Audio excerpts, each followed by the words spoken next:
Hello, it's Feathered Lamb. I've officially dusted off my sketchbook and drew traditionally.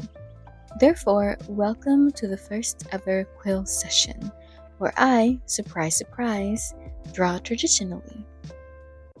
I think I haven't touched my sketchbook in 3 years, and if I'm honest, I think I'm being kind. I'm almost sure it's actually been longer than that. Is there a particular reason why I haven't drawn traditionally in so long? I think the first reason isn't anything philosophical. I sort of just went fully digital. I do my sketching, carving, painting, rendering, what have you in Clip Studio with my touchscreen laptop. The second reason might be a little more philosophical, maybe?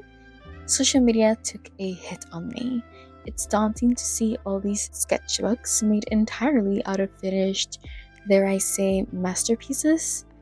Even when you don't want to, external factors have a way of crawling into your home and poisoning your thoughts. But I have a Pinterest board literally called Sketchbook, filled with pretty pictures I want to draw traditionally, and so it was time. On a previous video, why it's important to experiment in art, I mentioned that I actually used to be a traditional artist.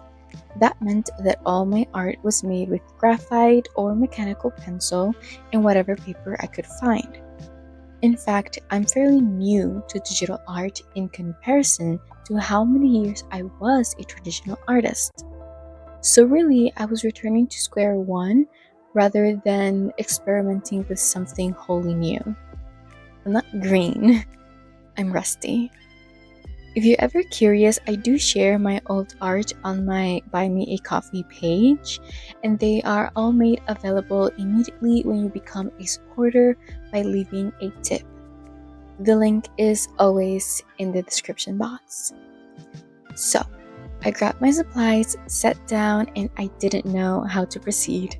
The camera was also on, which always adds this performative pressure and anxiety. The next best thing was to put on some music, get on Pinterest, and just lay red pencil to paper. I did get into a rhythm, but I still spent most of my time with a lack of confidence that was hard to shake off. And then, because clearly I love to torture myself, I decided I wanted to use my alcohol markers. I've had them crying in a corner of my closet for years, so I forced them to come out. And honestly, I haven't used them much. They are definitely not a medium I've ever gravitated towards, and despite the years I've had them, I haven't practiced much with them either. So this part of the process is, in a way, wholly new. At some point, I was almost sure I was not even going to be using this footage at all. I have a process down in digital, and I wasn't sure if I was going to be able to replicate it traditionally without it looking like a hot mess. And then I blued everything. When I saw my little blue alien girl, I got concerned. There was generally a lot of nothing happening that I had to cut out of the footage because it was just me staring, making calculations in my head. My hands weren't even in frame. However, as is the theme of this video, I plowed through because once blue was on paper, there was no other way but forward. I mean, I could have just turned the camera off, ripped the page, and thrown it out, but I didn't. I think the only thing I would do different is erase the pencil a little bit with a kneaded eraser so the graphite doesn't smudge as much when I start passing the markers over it. I changed into lighter strokes, which I think helped not carry the lead too far nor too dark, as I know it could have been, but it is noticeable, especially on the nose. I did actually draw more women in the same session and recorded them, but this video was long enough. I might share those another time, maybe, perhaps, who knows? We'll see. I'm excited, honestly, to continue this journey. I only realistically began digital art a few years back, around 2017, so I did traditional and nothing but traditional for 24 years, give or take.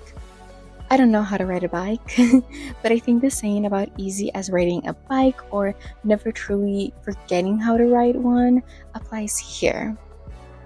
It seemed like I was more nervous than I needed to be.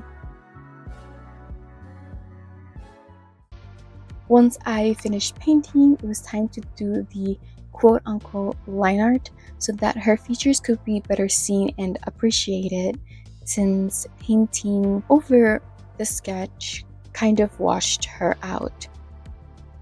I hope you've enjoyed this video and were able to draw along with me. Stay around for more quill sessions in the future, and I hope you like the rest of this video with a little bit of background music and more time for you to finish your drawing if you haven't.